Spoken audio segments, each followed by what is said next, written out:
Graça e paz, meus amados. Nós nessa quarta com Deus, com um novo estudo, com uma nova perspectiva para esses dias. Nós terminamos há 2 semanas atrás, nós terminamos um estudo maravilhoso sobre o Sermão do Monte. Nós fizemos durante alguns dias, algumas semanas, e hoje nós vamos falar sobre as 7 igrejas da Ásia, ou as igrejas apocalípticas. Chega e enrola a língua. Apocalíptica. É um estudo extraordinário. Falar dessas igrejas é falar de uma igreja na época, desde os anos 300, dos anos 90 até os dias de hoje, né? E só mudou a época. Mudaram os pregadores, mudaram-se os anos, mas as essências não mudaram. E muitas coisas que nós vamos ver durante esses estudos, nós vamos ver que são muito reais para os dias de hoje. E eu tenho certeza que esse estudo vai nos ensinar muito. Gostaria de dizer que esses estudos que nós vamos ministrar a partir de hoje sobre as igrejas do Apocalipse, estão baseados no livro de Erickson Millard, ou Millard, não sei pronunciar muito bem, também nos comentários bíblicos de Dwight Moody, Russell Shedd, e no livro baseado mais assim, com mais base no livro do pastor Antônio Azevedo Pinheiro, ou Antônio Pinheiro de Azevedo, é porque muda o sobrenome na colocação, mas é Antônio Pinheiro de Azevedo, o nosso querido pastor Azevedo. Então, esse estudo, ele é muito profundo e eu quero que juntos nós possamos aprender coisas extraordinárias nesses dias. Pois bem, para falar da igreja do Apocalipse, ou as 7 igrejas da Ásia, nós precisamos primeiro fazer uma pequena viagem, né? Porque, segundo o que nós estudamos e aprendemos, não existia apenas essas 7 igrejas na Ásia. Existiam muito mais igrejas. Porém, essas 7 igrejas, elas tinham um propósito. Cada igreja tem um significado espiritual, ela tem um propósito divino para os tempos dos dias de hoje, e ela tem também a sua parte eclesiástica, administrativa, a sua forma de caminhar, a sua forma de ser, a maneira como a igreja deve se portar, o que é bom, o que não é bom, o que Deus, vendo essas igrejas, o que era agradável, o que não era agradável. Então nós vamos mergulhar muito dentro desses aspectos. Alguns estudiosos de escatologia, eles concordam que os ensinamentos dessa igreja, elas são muito reais hoje, e eu também concordo que muitos ensinamentos, eles são muito profundos para nós e principalmente para esse dia de hoje. Eu creio que é um tempo de ajustar as igrejas espiritualmente, ajustar a igreja no sentido de liderança, ajustar a igreja dentro dos princípios e essência do Evangelho e preparar essa igreja para a vinda de Jesus. Cremos que está muito perto e as igrejas precisam voltar à essência. As igrejas precisam voltar, como daqui a pouco nós vamos ver, ao primeiro amor. As igrejas precisam voltar à verdade do Evangelho e o trilho pelo qual Deus as criou, independentemente da denominação. Estou falando de igreja, a quais Deus as criou para caminharmos dentro de um propósito. E eu quero muito, meu amado, você que está me ouvindo, que nós fiquemos bem atentos a algumas formas de colocações dessa igreja. Logo, eu vou passar para todos aquilo que eu entendi aquilo que eu estudei, aquilo que a maioria dos escatologistas, a maioria dos teólogos são concordantes. Obviamente, se alguém não assim concordar, tem todo o direito, mas eu quero te dizer uma coisa, esse estudo, ele é muito de hoje, ele é muita essência e necessário para que nós tenhamos as nossas igrejas pós-pandemia voltada aos trilhos da verdade, aos trilhos do verdadeiro evangelho. Pois bem, nós vamos começar com a igreja de Éfeso, que está em Apocalipse capítulo 2, e a partir do verso 1. Eu vou ler, você acompanhe conosco. Ao anjo da igreja em Éfeso escreve: estas coisas diz aquele que conserva na mão direita as 7 estrelas e que anda no meio dos 7 candeeiros de ouro. Conheço as tuas obras, tanto o teu labor como a tua perseverança, e que não podes suportar homens maus, e que puseste à prova os que a si mesmos se declaram apóstolos e não são, e os achaste mentirosos. E tens perseverança e suportastes provas por causa do meu nome, e não te deixaste esmorecer. Tenho, porém, contra ti que abandonaste o teu primeiro amor. Lembra-te, pois, de onde caíste, arrepende-te e volta à prática das primeiras obras. E se não, venho a ti e moverei do seu lugar o teu candeeiro, caso não te arrependas. Tens, contudo, a teu favor, que odeia as obras dos nicolaítas, as quais eu também odeio. Quem tem ouvidos, ouve o que o Espírito diz às igrejas. Ao vencedor, dar-lhe-ei que se alimente da árvore da vida, que se encontra no paraíso de Deus. Pois bem, quando vamos para essas 7 igrejas, nós precisamos agora imediatamente pegar alguns dessa igreja, né? Algumas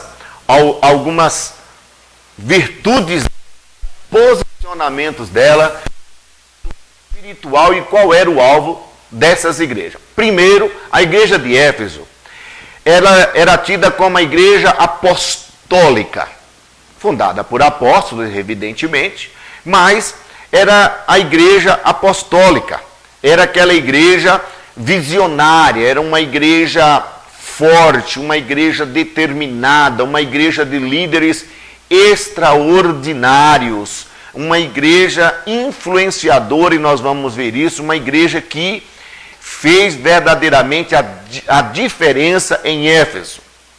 Depois vem a igreja de Esmirna. A igreja de Esmirna, ela é tida como a igreja das perseguições. E aí, se a igreja de Éfeso foi de 96 aproximadamente, são datas sugestivas, né? Datas sugestivas, de 96, 98 a 300 depois de Cristo. A de Esmirna foi de 316 em diante, e foi a igreja das perseguições. Depois vem a igreja de Pérgamo, que era a igreja de favor imperial. Aqui nós vamos discutir quando chegar a vez da igreja de Pérgamo, mas é a igreja de 316 a 500 depois de Cristo, que é aquela igreja que termina se envolvendo com governos, se envolvendo com questões políticas, e nós vamos ver futuramente no outro estudo, quando chegar na igreja de Pérgamo, nós vamos observar essa área tão interessante. Depois vem a igreja de Tiatira, que é a igreja do período da Era Negra, né? Dos anos 500 ao 1500 depois de Cristo, período de muita perseguição, muita morte. Foi uma época muito difícil para as igrejas, que realmente colocou à prova, a teste mesmo, a determinação e o alvo de cada uma. Depois vem a igreja de Filadélfia, a igreja de Sardes. A igreja de Sardes, então, já é a igreja de 1500 a 1700 depois de Cristo. Então, é a igreja do tempo da reforma, a igreja da mudança, abrir a mente. Depois vem a igreja de Filadélfia. A igreja de Filadélfia era a igreja apóstata, a igreja de 1900 em diante, aquela igreja da Filadélfia é a era das missões modernas. Filadélfia é a era das missões modernas, que é de 1700 a 1900, que é a igreja invade, né, a face da terra e ela vai sendo gerada em muitos lugares, de muitas formas, e ela vai alcançando em toda a face do mundo. E depois vem a igreja de Laodiceia, que é a igreja apóstata, que é a igreja de 1900 para cá, que é a igreja que virou a igreja da apostasia, a igreja do proselitismo, a igreja que perdeu sua essência, a igreja que desviou alguns conceitos bíblicos por causa de teologias, filosofias, apologias e demais ideias humanas. E essas igrejas andaram se perdendo no meio dessa caminhada. Porém, cada igreja dessa, como eu falei anteriormente, ela tem um alvo, um significado, tanto do lado espiritual, como também em base de ensinamento pelos quais nós estamos iniciando. Pois bem, o momento das fases destas igrejas, elas só mudaram a datas e lugares, porque a realidade enfrentada por essas igrejas são também as atuais. Perseguições, lutas, difamações, perseguições e demais lutas espirituais também, né? E a gente sabe, todo mundo sabe, mas é bom fixar na mente, que a nossa luta não é só contra carne e sangue, mas contra principados e potestades nas regiões celestiais. E um do propósito da igreja, como diz lá em Efésios capítulo 3, versículo 10, é que toda a multiforme sabedoria de Deus seja conhecida de todos os principados e potestades pela igreja. Então nós sabemos que temos muitas lutas. E essas batalhas espirituais, ela reflete também no corpo, ela reflete no meio da igreja. E aí vem algumas coisas muito interessantes, porque e a igreja? Como fica nessa situação? A igreja tem problemas? Como que seria isso? Pois bem, a igreja, ela não tem problema.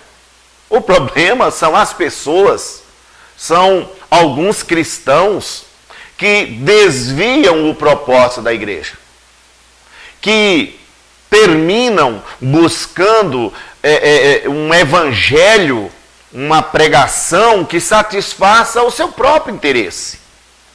A igreja em si, quando se prega a essência do evangelho, que se mostra a cabeça da igreja, que é Jesus Cristo, como está lá em Colossenses, no capítulo 1, 18. Quando nós mostramos que a igreja, ela verdadeiramente representa o poder de Deus na terra, e nós andamos dentro dos princípios ensinados, a igreja, ela é perfeita. E outra, a igreja veio para realizar o propósito de Deus, o propósito de Jesus na terra.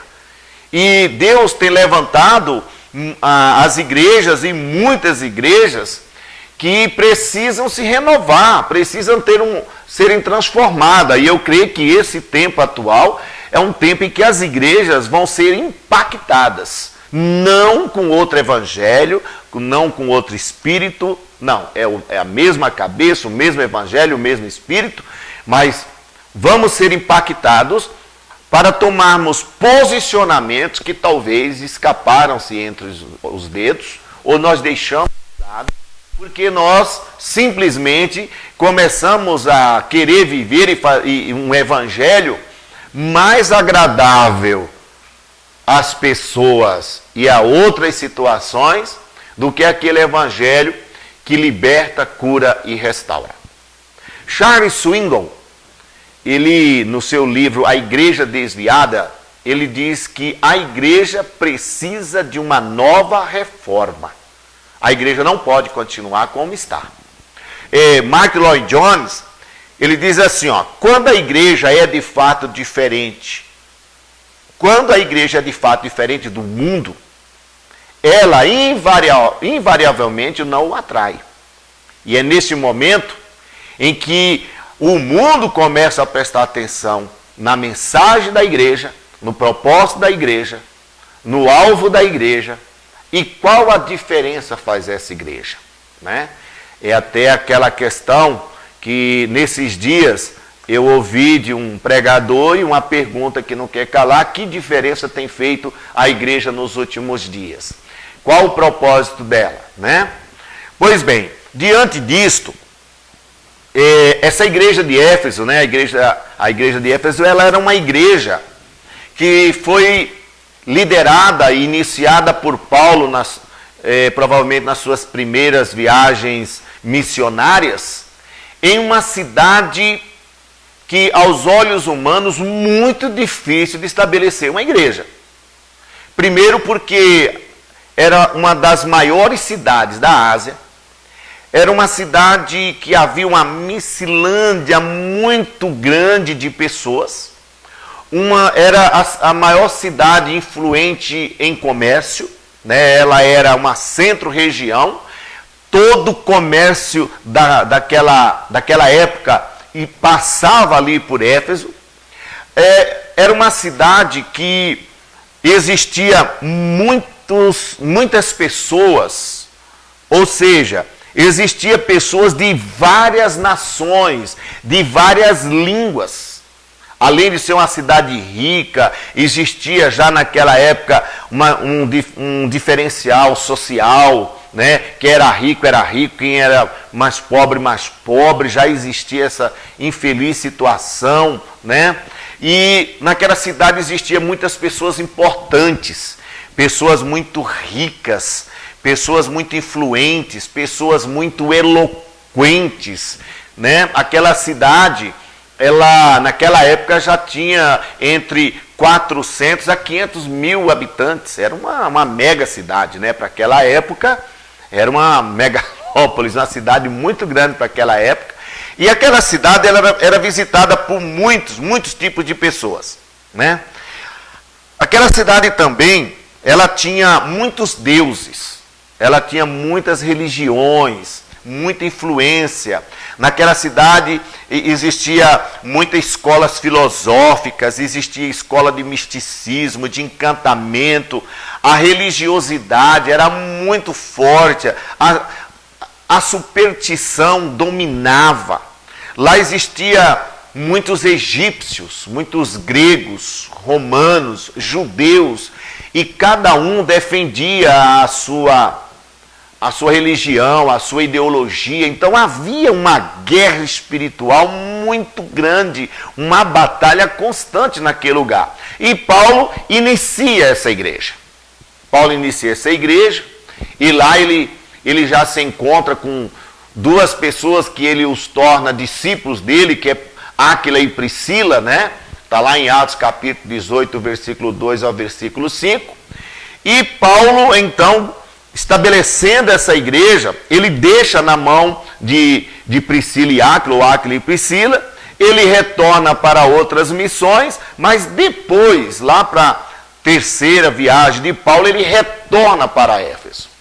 E quando Paulo retorna para Éfeso, Paulo agora começa a pregar, e tinha Apolo, Timóteo, Áquila, Priscila, e eles começam a influenciar a cidade com o verdadeiro evangelho. E Paulo tem um êxito muito grande diante desse povo, diante dessa influência. Paulo começa a converter muitas pessoas influentes daquela cidade. Paulo começa a converter muitos judeus, muitos gregos se achegam a Jesus Cristo e faz com que essa igreja, então, se torne uma das maiores referências daquele lugar. Em contraproposta, Paulo enfrenta naquela cidade um dos maiores templos da época, que era dedicado à deusa Diana, ou Afrodite, ou a deusa da fertilidade. E o povo era encantado por essa deusa, a ponto que eles viajavam de todas as terras, eles vinham para adorar essa deusa. Até que esse povo dessa cidade fabricavam muitas estátuas dessa deusa e vendiam e negociavam. E de repente Paulo começa a pregar o verdadeiro evangelho de Jesus, mostrando a graça de Deus. E aí essa igreja começa a fazer a diferença. Diante desta explanação de início, eu gostaria de agora mergulhar na igreja de Éfeso. E já começa no versículo 1, no capítulo 2, versículo 1, com a seguinte pergunta. Éfeso escreve: quem é esse anjo? Quem era esse anjo? Pois bem, as vertentes apontam para duas causas. Uma vertente diz que poderia ser anjos celestiais, delegados por Deus, anjos literalmente, que Deus delegara para que eles viessem proteger, orientar e ministrar a favor daquela igreja. Mas aí entra um questionamento. Como que os anjos ficariam naquele lugar e pregariam às pessoas?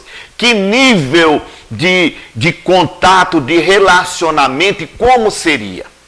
Então, a outra vertente mais aceita, a outra vertente, porém, que tem mais provas, que era exatamente isso, é que ao anjo da igreja se referia a um bispo, a um superintendente ou um pastor, que ele escreve para ele.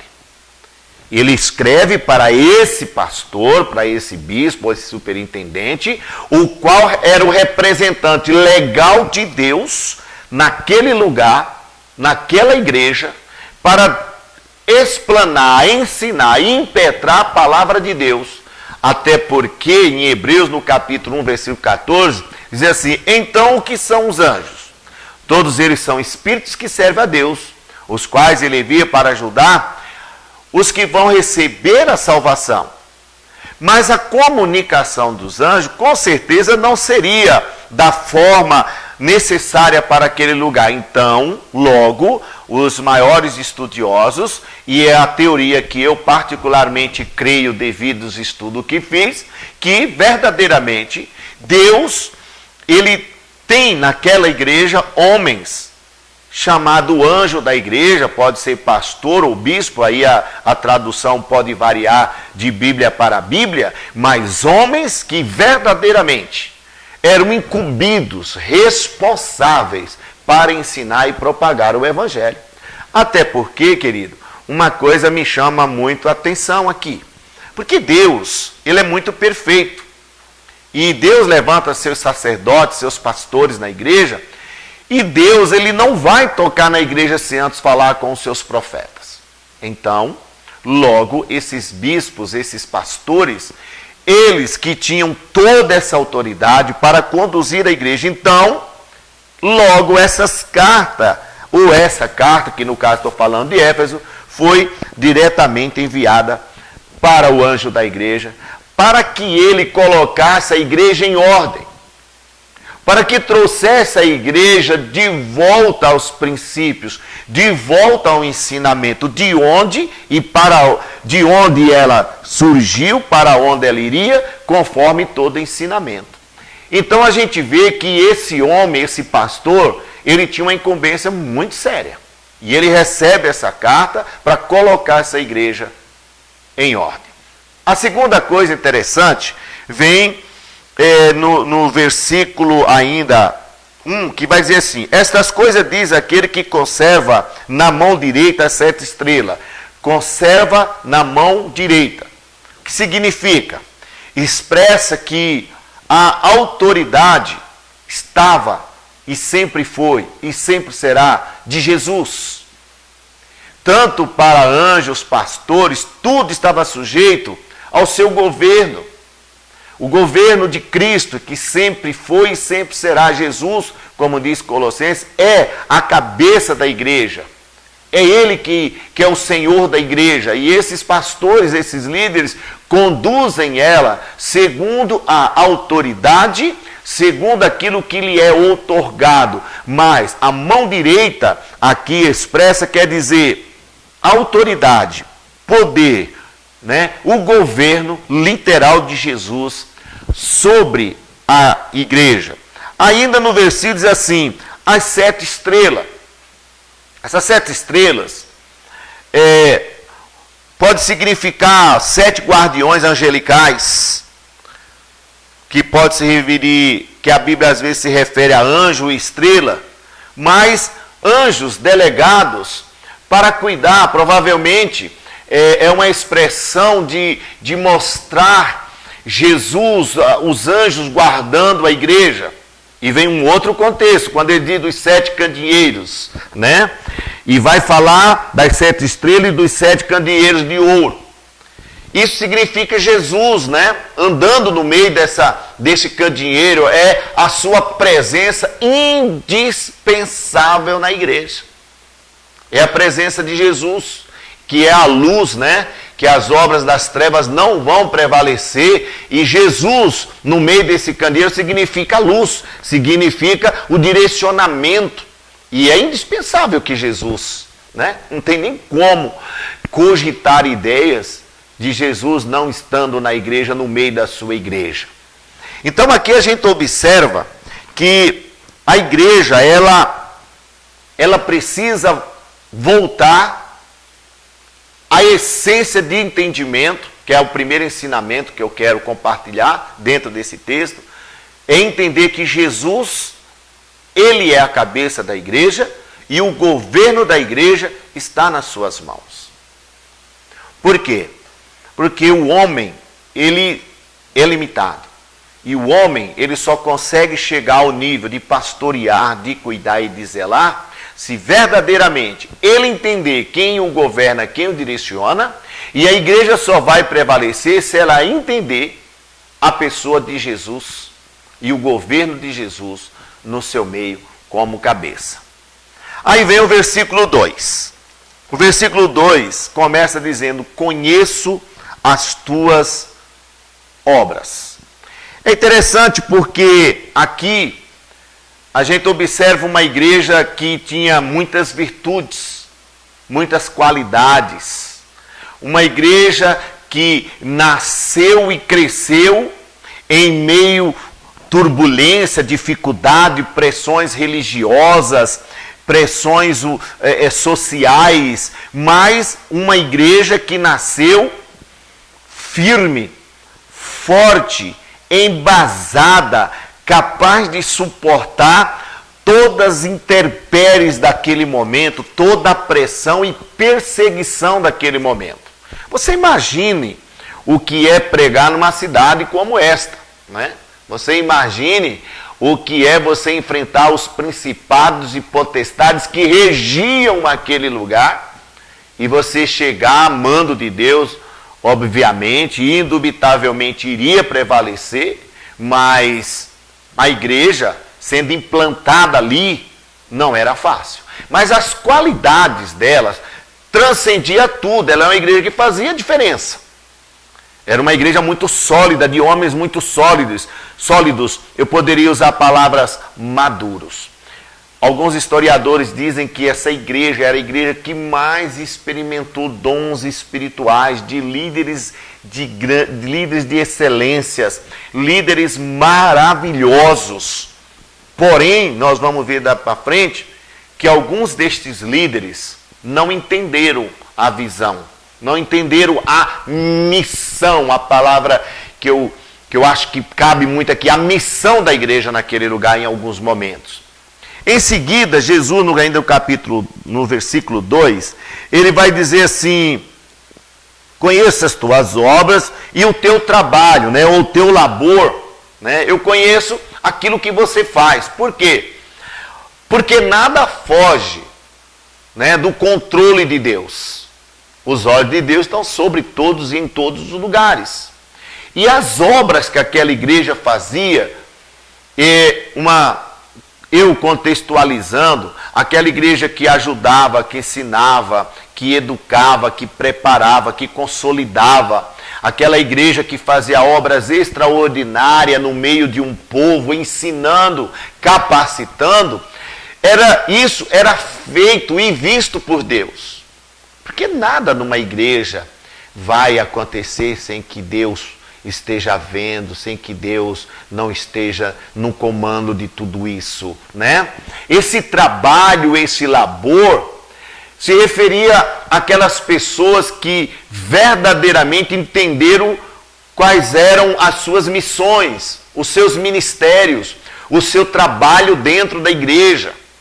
E aqui a gente poderia já trabalhar bastante dentro desse contexto, porque Deus ele é metódico, Deus ele é muito organizado. E dentro da igreja de Jesus, cada um precisa entender qual é o seu papel.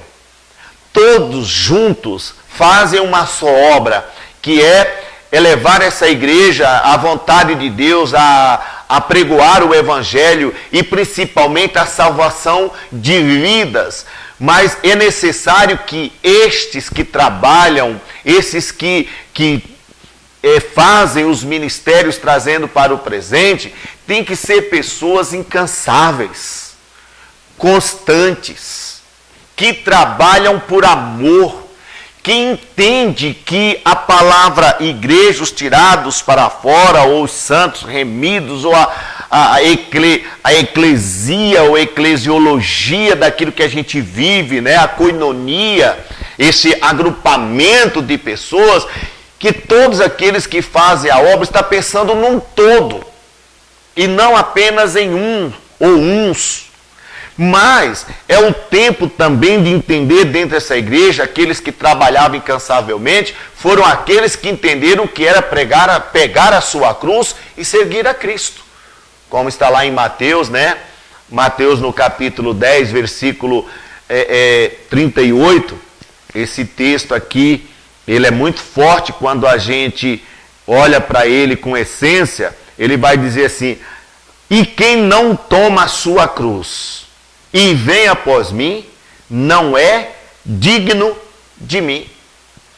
Então essas pessoas aqui, de início a gente percebe que eles entenderam o que era essa obra. Eles entenderam que viver o reino de Deus, viver a igreja de Jesus, estava acima de qualquer circunstância.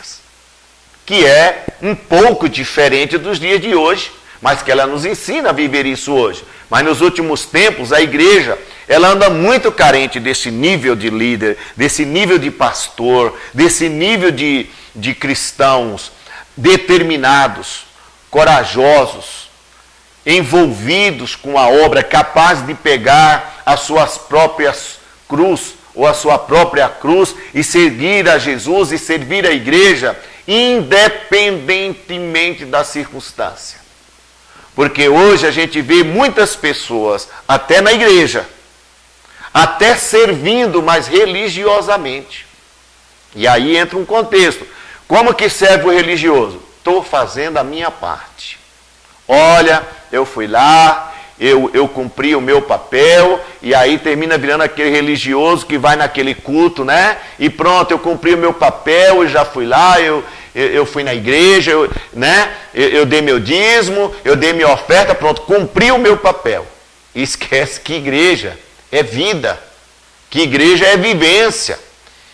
E a religiosidade, às vezes, faz as pessoas deixar de cumprir promessas, votos que um dia fizeram de servir no reino de Deus. Como diz Eclesiastes, é melhor não votar do que votar e não cumprir. E às vezes você vê as pessoas despreocupadas da igreja. Às vezes quer até servir a igreja, mas se for tudo favorável, se for da maneira que quer, mas servir no reino e servir a igreja é com a cruz. dedicação, amor, empenho. E às vezes, como muitos pregadores dizem, nós sabemos, com lágrimas, né? E hoje a igreja, ela está precisando desses homens, dessas mulheres. Quando eu falo homens, estou falando de mulheres também, que hoje o povo está querendo uma igreja do pedir. Eu vou na igreja porque eu quero ganhar, eu vou na igreja porque eu vou pedir, eu quero ir para a igreja porque lá eu vou achar o que eu quero. E na verdade, a igreja, esse ganhar ou essa provisão de Deus é consequência do meu envolvimento como igreja, viver igreja, e Deus vai me abençoar. Até porque nos dias de hoje, a gente só pede, mas a gente não dá. É como diz lá em Mateus 9, 37 e 38, faltam ceifeiros para a seara. Tem muita seara, o que falta é ceifeiro. Aí eu estava olhando uma questão, pastor, mas a igreja, falta ceifeiros, porque a igreja, a seara está aí, ó, um mundo desse tamanho, e agora é o tempo de pregar o evangelho, é o tempo de mostrar o que era igreja, e nós estamos vivendo essa igreja em essência, né? De verdade mesmo, porque mesmo não com os cultos presenciais, nós estamos vivendo essa igreja, mas é necessário esses ceifeiros. E esses ceifeiros são aqueles que um dia disseram para Jesus: eis-me aqui, faça-se a tua vontade. E é um tempo que a igreja precisa se voltar para isso, para o trabalho, para o empenho, para a dedicação, principalmente para os dias de hoje. Ainda nesse texto fala: eu conheço a tua perseverança. E aí, o que vai ligar a essa perseverança? A constância, a resistência, a permanência. Por quê? Porque muitas vezes as pessoas, quando elas não realizam na igreja da maneira que quer, automaticamente ela perde a constância, a permanência, elas perdem a fé, a coragem, e aí a gente entraria na apostasia, a gente entraria no esfriamento da fé, que na verdade hoje, né, quantas pessoas são realmente constantes? Quantas pessoas realmente permanecem? Porque aqueles homens, para pregar o evangelho naquela cidade, era risco de morte. Nós conhecemos a história dos apóstolos. Eram aprisionados, apedrejados, ameaçados, açoitados. Aqueles homens sofriam. Mas hoje, a gente vê que nem todos, logo eu não estou generalizando, mas a maioria das pessoas hoje quer ser igreja, mas sem compromisso, sem responsabilidade. E com uma palavra que eu tenho ouvido nos últimos tempos: estou fazendo a minha parte. O que era para mim fazer, eu fiz. Mas ser igreja é ir muito além das forças. É fazer mais do que se deve, por amor. Não é por obrigação, é por amor. Porque quando a gente ama, e nós vamos ver isso um pouco lá na frente, por voltar ao primeiro amor já, é que a gente vê que quando a gente ama, a gente não se limita às circunstâncias. E passa por cima de tudo para servir na igreja, servir a Cristo, porque não estamos servindo a homens. Até porque, é muito interessante eu falar isso, se alguém serve para a glória de homem, está no lugar errado. Se alguém serve porque ele acha que vai ser favorecido pelos outros para a fama, está no lugar errado. Porque servir na igreja é servir a todos indistintamente e ser perseverante. Até porque nessa perseverança, nessa constância, são coisas minhas, são pensamentos meus, mas quando eu vejo uma pessoa que abandona o seu ministério, o seu propósito, o seu chamado, é porque não entendeu e não tem convicção daquilo que Deus chamou para viver e fazer no reino de Deus. E até ouso dizer que fazer a obra de Deus é para valentes, não é para fracos. é para homens e mulheres que têm coragem de suportar todas as provas em favor do reino de Deus. Que é o que vai dizer nos textos seguintes, né? No versículo 3 vai dizer: e tens perseverança e suportaste provas por causa do meu nome, não te deixaste esmorecer. Suportastes as provas. Tiago, no capítulo 1, versículo 12, diz que depois de provados, seremos aprovados. E suportar a prova é quem realmente entendeu o seu chamado e a sua vocação. Suportar as provas para servir na igreja, no reino de Deus. Quando eu falo igreja, estou falando no reino de Deus, estou envolvendo tudo.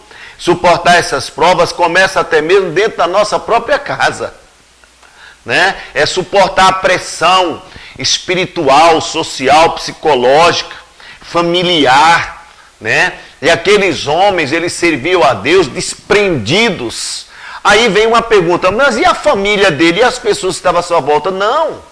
Eles sabiam definir as suas vidas. Eles sabiam o que era o reino de Deus, sabiam o que era a família. Não tem como você viver separado família e reino de Deus. Tudo está dentro do contexto.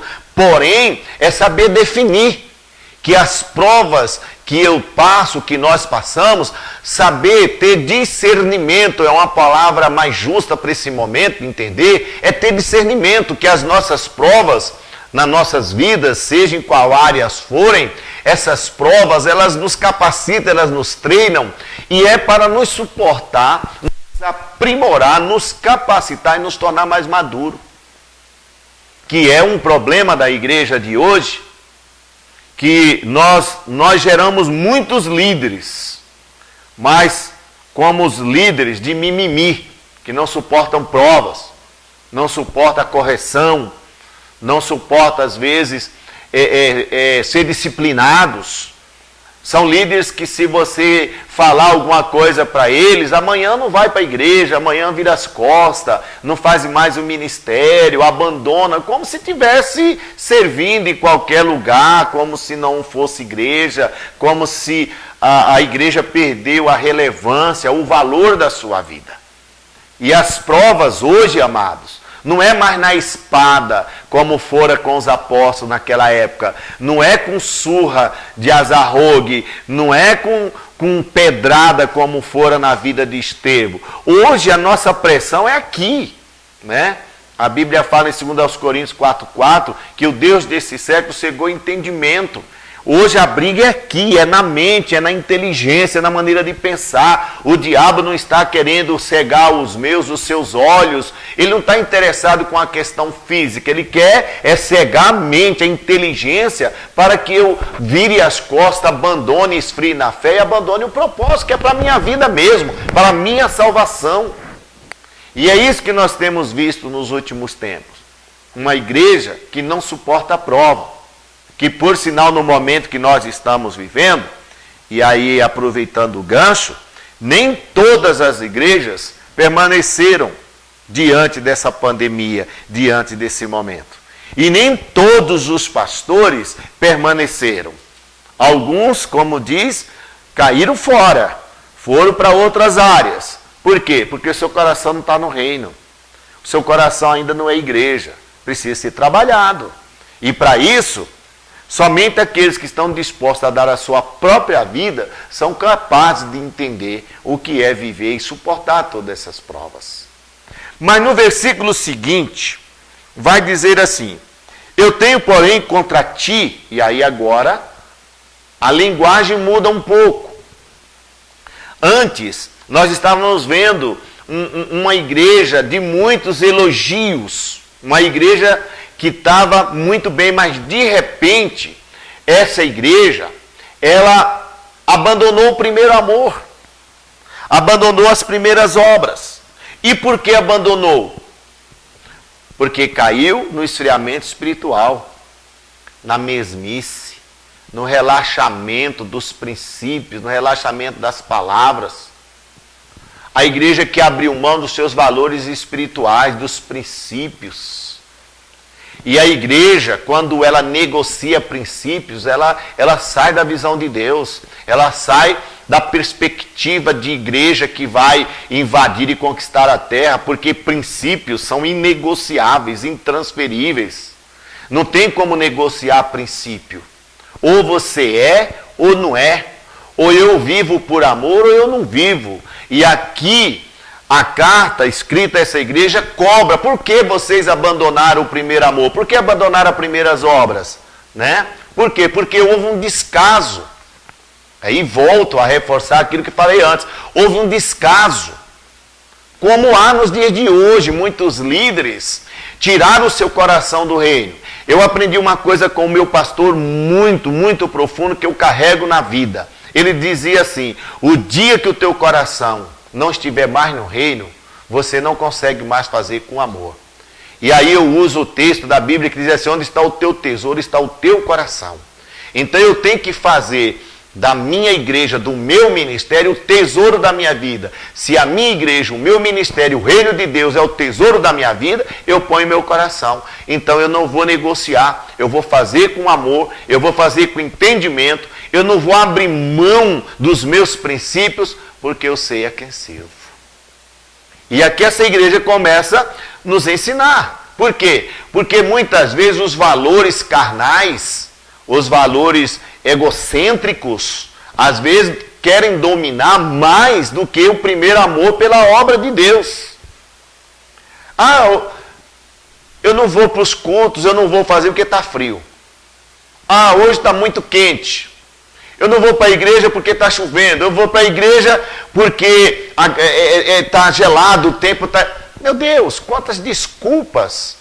Porque o que nós mais temos hoje são argumentos para abandonarmos o primeiro amor, a primeira obra. E essa igreja, que era uma igreja tão influente, uma igreja tão necessária, uma igreja referência, a liderança abriu mão, fez descaso, ficaram de corações endurecidos, homens vazios de Deus, cheios de si mesmo.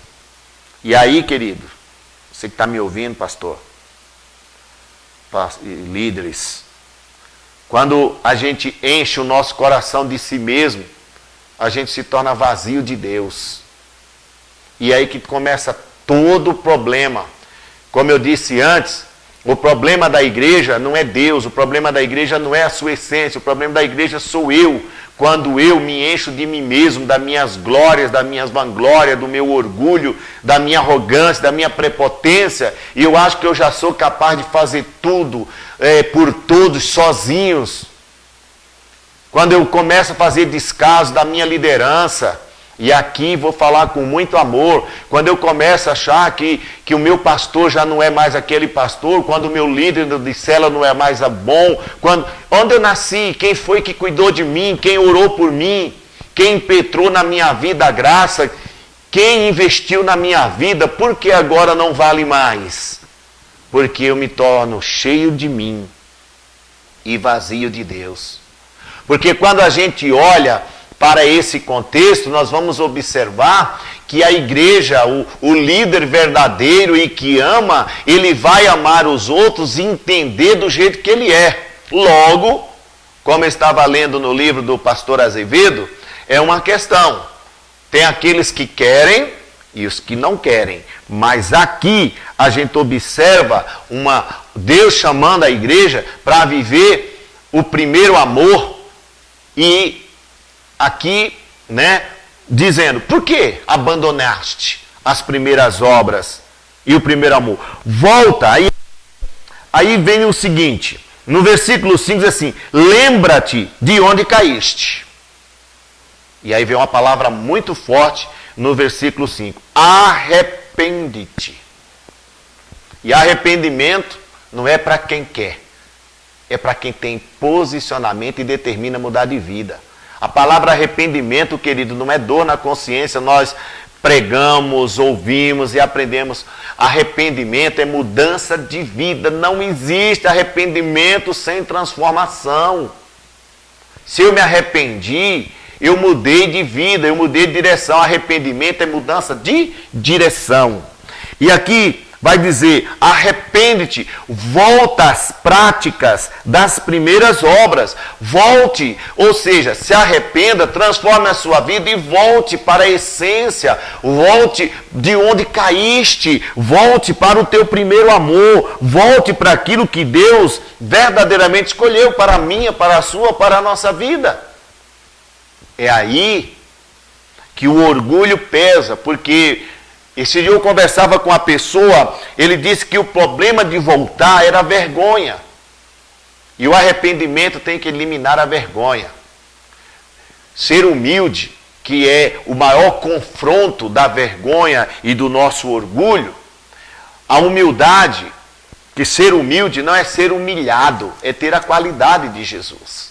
E às vezes nós estamos sofrendo conscientes que estamos passando por isso, sem cobertura espiritual, sem a presença do pastor na vida da pessoa, sem êxito no ministério, sem influência no ministério, porque não me arrependo e volto às primeiras obras. Porém, como diz o pastor Azevedo, é uma escolha, né? Isso aqui é uma escolha. Isso aqui você tem que escolher, arrepender ou não, voltar ou não. É uma escolha. Mas nós, como cremos na obra de Jesus, nós cremos no convencimento do Espírito Santo, nunca é tarde para voltar para a casa do Pai. Nunca é tarde para voltar às primeiras obras. Nunca é tarde para voltar a adorar, a exaltar, a pregar, a cuidar, a zelar, a fazer a obra do Senhor com todo amor e carinho. É só entender o contexto. Para que eu não mova do lugar o candeeiro. Ou seja, eu vou tirar a minha luz do meio de ti, ou vou tirar a luz daquilo que eu tinha ministrado na tua vida, se você não voltar e não se arrepender. E aqui nós já vamos caminhando para o final dessa primeira igreja, dizendo que ainda há tempo de sermos uma igreja perfeita. No sentido de fazer o melhor para Deus. Se todos nós entendermos que temos que nos arrepender, mudar a nossa vida e voltar ao primeiro amor.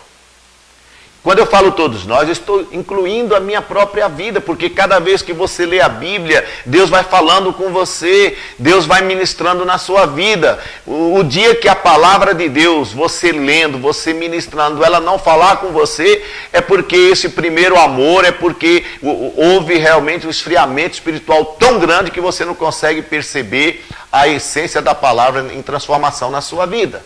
Então, aqui, Jesus está realmente trazendo aquela liderança, trazendo aqueles homens, olha, volta ao primeiro amor e eu vou tirar do meio de vocês o candeeiro, se você não se arrepender. Aí no versículo 6 diz assim: tenham contudo em teu favor. Olha só, como que Deus é generoso, é maravilhoso. Tem contigo em teu favor, que odeias a obra dos nicolaítas, os quais também os odeio. Essa igreja não aceitava outra ideologia, outra teologia, a não ser a palavra de Deus. E isso é uma virtude que durou e dura esses milhares de anos e durará até o arrebatamento, até Jesus voltar. A palavra de Deus sempre será a essência. E os verdadeiros homens de Deus não vão vender o Evangelho, não vão negociar o Evangelho, não vão se deixar levar por qualquer vento de doutrina, como diz o apóstolo Paulo em Efésios. Não vai negociar princípios. A verdade do Evangelho vai permanecer. Esses nicolaítas, esses homens, eles queriam influenciar, eram voltados mais para suas feitiçarias, para suas ideologias loucas, mas eles não aceitavam. E isso até hoje.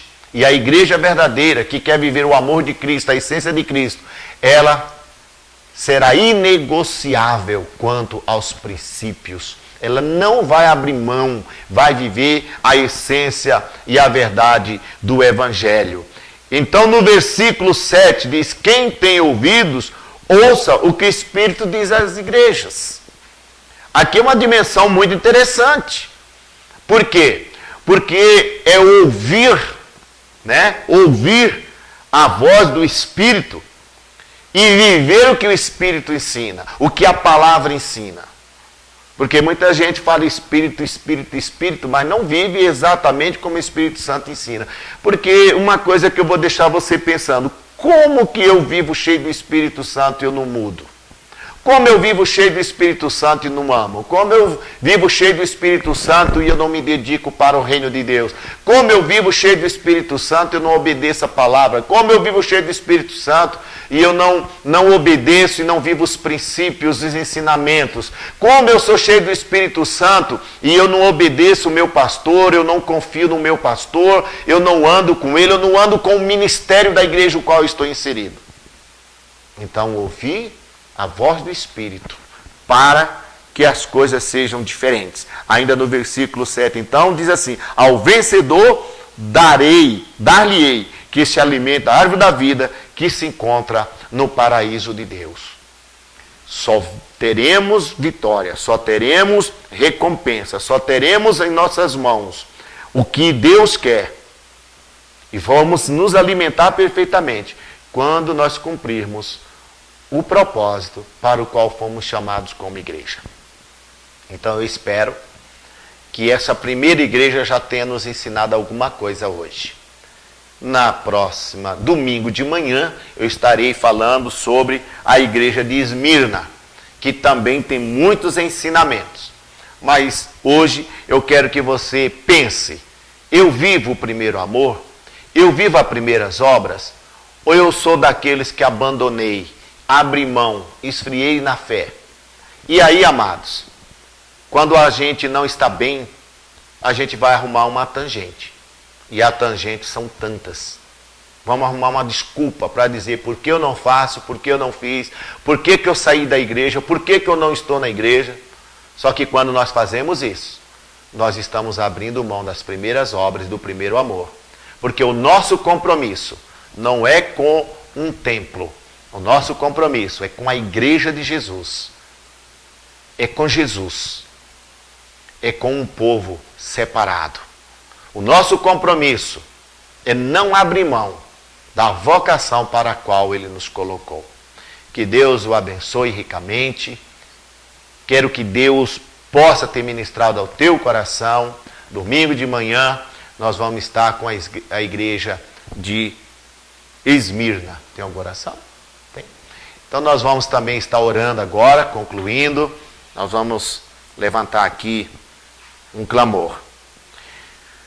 Nós vamos orar por Geni Duarte, Tereza Marqueto, Zaina Mara, os filhos da irmã Aparecida, Priscila Kemi, Fábio, Hugo, Bruno, Roberto Lopes e Elane, Ariane e Rafael, tia Zelita, seu Caetano e Isaura. Nós vamos estar orando agora, unindo a nossa fé. E, com certeza, Deus entrará com providência e fará grandes milagres. E nós, como igreja, cremos no poder. Amém? Querido Deus, eu quero apresentar diante do Senhor, junto aqui com a Aninha, meu pai, junto com os irmãos, eu quero apresentar diante do Senhor essas vidas. Tu és o Deus dos grandes milagres, Tu és o Deus que opera todo o poder na face da terra. E nós queremos, Pai, na certeza das Tuas providências, que o Senhor visite cada uma destas pessoas, que o Senhor faz o milagre da cura, da restauração, da libertação, que o Senhor possa operar uma obra poderosa de muitos retornarem para Teu seio, para que muitos entendam o que é viver o primeiro amor. Eu quero que o Senhor abençoe rica e poderosamente essas vidas, em nome de Jesus. Amém. Deus o abençoe e até domingo de manhã, que é estudo. Mas sexta-feira nós estaremos aqui e domingo nós temos a ceia do Senhor. Venha participar, Deus o abençoe. Beijo no coração.